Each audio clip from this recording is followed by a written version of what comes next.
François Ruffin, qu'est-ce que vous pensez de la stratégie du gouvernement pour faire face à cette épidémie, des dernières décisions notamment annoncées cette semaine par le chef de l'État? La quoi? La stratégie du gouvernement face à l'épidémie. Vous avez dit la quoi? La stratégie, en tout cas, ce que le gouvernement expose comme sa stratégie. Non. Vous avez bien compris, François Ruffin. Vraiment, excusez-moi, mais stratégie et gouvernement, c'est un oxymore parfait.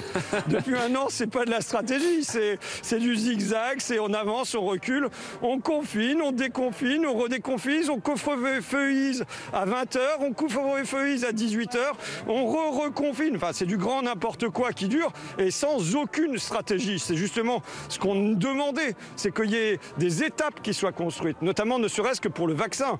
Moi, je redis, pour le vaccin, le gouvernement nous dit on va mettre 250 000 professionnels. On va pouvoir avoir les dentistes qui vont piquer, les pharmaciens vont pouvoir piquer, même les vétérinaires vont pouvoir piquer. Très bien. On va avoir des vaccinodromes géants. C'est génial. On va pouvoir ouvrir le week-end. Il n'y aura pas de jour férié. Ouais, mais les doses, vous avez pensé aux doses? Et on a un problème, c'est qu'on n'a pas les doses.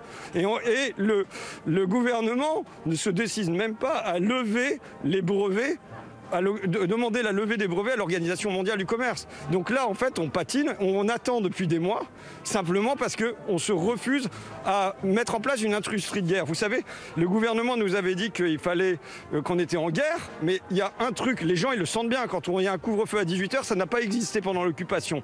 Le couvre-feu à 18h n'a pas existé pendant la guerre d'Algérie. Donc que quelque part, il y a un climat assez particulier, les gens le sentent bien, mais qu'en revanche, il n'y a pas, l'industrie, elle, n'est pas amenée à produire des vaccins. Alors que pendant la guerre, l'industrie a été amenée à produire des obus et ainsi de suite. Donc voilà, là, il n'y a pas de stratégie collective. Il y a juste des pressions sur les gens. On utilise le robinet des libertés. C'est la seule variable d'ajustement qui est utilisée.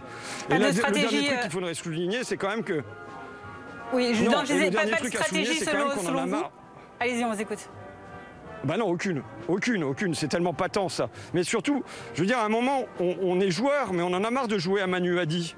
Manu a dit, on ferme les écoles. Manu a dit, on rouvre les écoles. Manu a dit, coucher à 18h. Manu a dit, pas plus de 6 à table. Manu a dit, pas de réveillon. Bon, et puis Manu, il dit, vous pourrez retourner un jour à la fac par semaine. Manu a dit, c'est bon, vous pouvez rouvrir les écoles.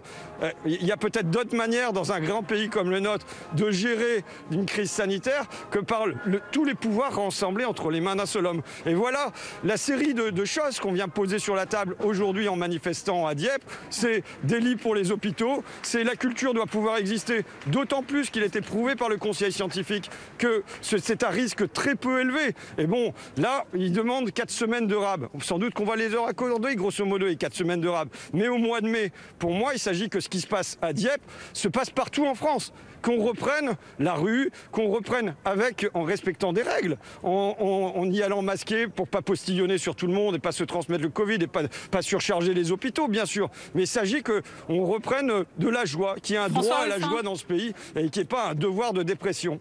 François Ruffin, à défaut de stratégie, que pensez-vous de la communication, en tout cas l'essai de communication des divers membres du gouvernement, notamment avec ces divers couacs ces derniers jours, et le dernier en date, sur les assistantes maternelles? Que pensez-vous de la globalement, de la communication de l'exécutif sur cette crise sanitaire? Alors, je vais juste te dire, sur les assistantes maternelles, moi je les ai eues au téléphone ce matin parce que comme j'ai produit un rapport qui concernait entre autres les assistantes maternelles, et elles sont révoltées. Elles sont révoltées parce qu'en fait, on ne leur donne pas de règles. Et ça veut dire que si on ne donne pas de règles, il suffit qu'il y ait un parent on leur dit vous pouvez travailler si vous voulez, mais il suffit qu'il y ait un parent qui veuille placer son enfant chez une assistante maternelle, et c'est pas qu'elle peut travailler, c'est qu'elle doit travailler, qu'elle n'aura pas le choix et qu'elle devra travailler. Donc ce qu'elle me dit, c'est on doit encore se débrouiller tout seul,